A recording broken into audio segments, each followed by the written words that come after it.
Across the annals of history, hanging trees have stood as silent witnesses to humanity's harshest judgments, their branches bearing the weight of justice and retribution. In the rugged expanse of Montana, near what is now the tranquil neighborhood of Helena, one such tree carved its own dark chapter, a ponderosa pine known as the hangman's tree.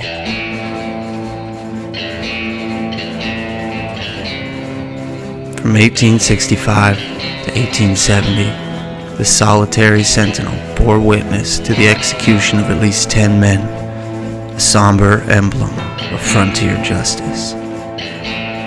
Yet its tale extends beyond those violent years, entwined with whispers of unmarked graves and spectral presences that linger to this day. This is the story of Helena's Tree of Death. In 1865, Helena, Montana was a nascent settlement, its landscape scarred by miners seeking fortune. Amid this desolation, a lone ponderosa pine stood near Dry Gulch on the outskirts of town, where Blake and Highland streets now lie.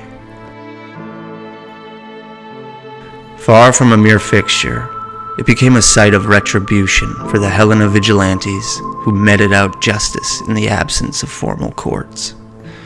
The first to face his fate was John Keene in 1865, convicted for murder by a faceless mob of locals. Nose broken, hands and feet bound together, and a noose tightly hugging his neck, his knees quivering so violently the wooden crate he stood upon muted the crowd with its deafening creaks. Then, with one kick, the force of gravity took over, and frontier justice was served. In the years that followed, at least 9 others met similar ends. Among them, Arthur Compton and Joseph Wilson, hanged in 1870 for robbery and attempted murder. Their crimes varied, some heinous, others minor. Yet the tree stood impartial. This was an era of swift, unyielding justice. With the untold death and sorrow that surrounded this mangled pine and the land beneath its shadow, it will come as no surprise that the souls that lost their lives here in such a high state of terror may have somehow imprinted themselves under its twisted branches, forever reliving the singular point of dread that they experienced during death. In September of 1872, a local townsman drudged home through the darkness after a long day's work. As he walked, an inexplicable pull diverted his path, guiding him to stand before the hangman's tree.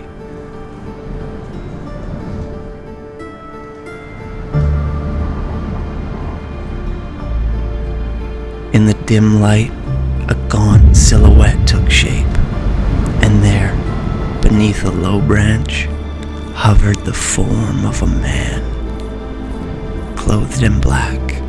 Facing away, it hung without a rope, its essence floating faintly and unearthly. Startled, then resolute, the man slowly approached. The shape turned. A hollow and pale face uttered the words, October 8th.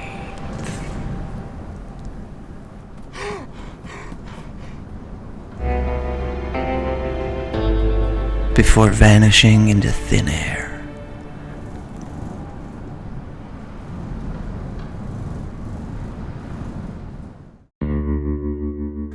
The tree's dark purpose ceased in 1875, when Reverend W. E. Shippen, a Methodist minister, felled it with an axe. His motives remain debated. Some claim he sought to erase its grim legacy. Others suggested he feared it might collapse onto his barn. Its destruction stirred deep division. Many viewed it as a necessary deterrent, a stark testament to territorial order. Though the tree was removed, its shadow endured. The ground near Dry Gulch became a place of quiet unease. Historians posit that the remains of those executed, John Keene among them, may still rest beneath the earth. And in 1900, a discovery lent credence to this claim. A body, identified as Keene's by a broken nose, was unearthed. In that moment, history and mystery had converged.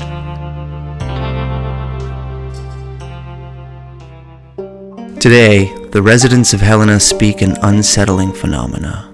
In houses located close to where the tree once grew, locals speak of apparitions glimpsed in the night, faint voices whispering with no apparent source.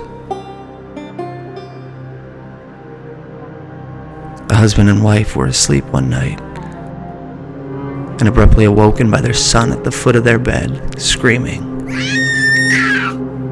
She then witnessed a tall, bald man clad in 19th century clothing grasping towards her son. Behind him stood 4 other men, all with an ethereal, translucent appearance. Before she could react, the figures faded away, leaving the family shocked and terrified.